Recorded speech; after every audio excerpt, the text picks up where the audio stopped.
एक अमीर लड़का था। उसे एक गरीब किसान की लड़की से प्यार हो गया। लड़की सुंदर होने के साथ साथ काफी समझदार थी। एक दिन जब लड़के ने उस लड़की को बताया कि वह उससे प्यार करता है और उससे शादी करना चाहता है, तो लड़की ने कुछ सोचने के बाद उसने लड़के को शादी करने से इनकार कर दिया, क्योंकि वह गरीब परिवार से रिश्ता रखती थी। लेकिन कुछ समय बाद जब ये बात उस लड़के को पता चली, तो उसने लड़की के माता पिता से बात की और उस लड़की को समझाया। काफी समझाने के बाद वह लड़की मान गई और दोनों की शादी हो गई। शादी के बाद लड़का उसे बहुत प्यार करता था। दोनों का दाम्पत्य जीवन काफी अच्छा चल रहा था। लेकिन कुछ महीनों बाद लड़की को चर्म रोग, स्किन डिजीजेस हो गया, जिसके कारण उसकी खूबसूरती ढलने लगी। अब लड़की को यह डर भी सताने लगा कि उसकी खूबसूरती ढलने के कारण कहीं उसका पति उसे छोड़ न दे।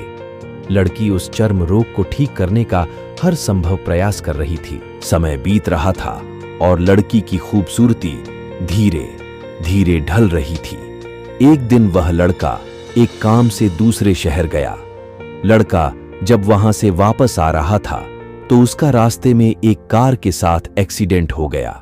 उस दुर्घटना के दौरान लड़के की आंखें की रोशनी चली गई।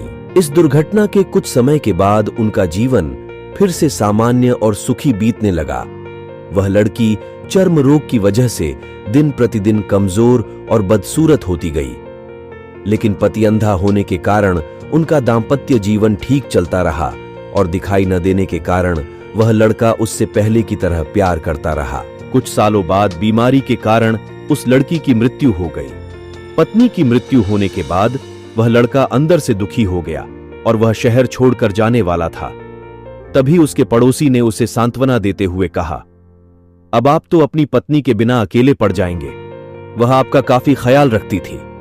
अब आपका जीवन अंधकार में कैसे व्यतीत होगा। तब उस लड़के ने अपने पड़ोसी की ओर देखा और गहरी सांस लेते हुए कहा, मैं कभी अंधा था ही नहीं, लेकिन मैं यह सोचकर अंधे होने का नाटक करता रहा था कि कहीं मेरी पत्नी को उसकी बीमारी और बदसूरती के कारण यह ना लगे कि मैं उससे प्यार नहीं करता। इसीलिए मैं इतने सालों तक बिना कुछ कहे हुए अपनी पत्नी की खुशी के लिए अंधा बना रहा। ये बात सुनकर पड़ोसी की आंखों से आंसू छलक आए और वह लड़का वहां से उठकर चला गया। दोस्तों, वीडियो पसंद आए तो चैनल को सब्सक्राइब और शेयर करना।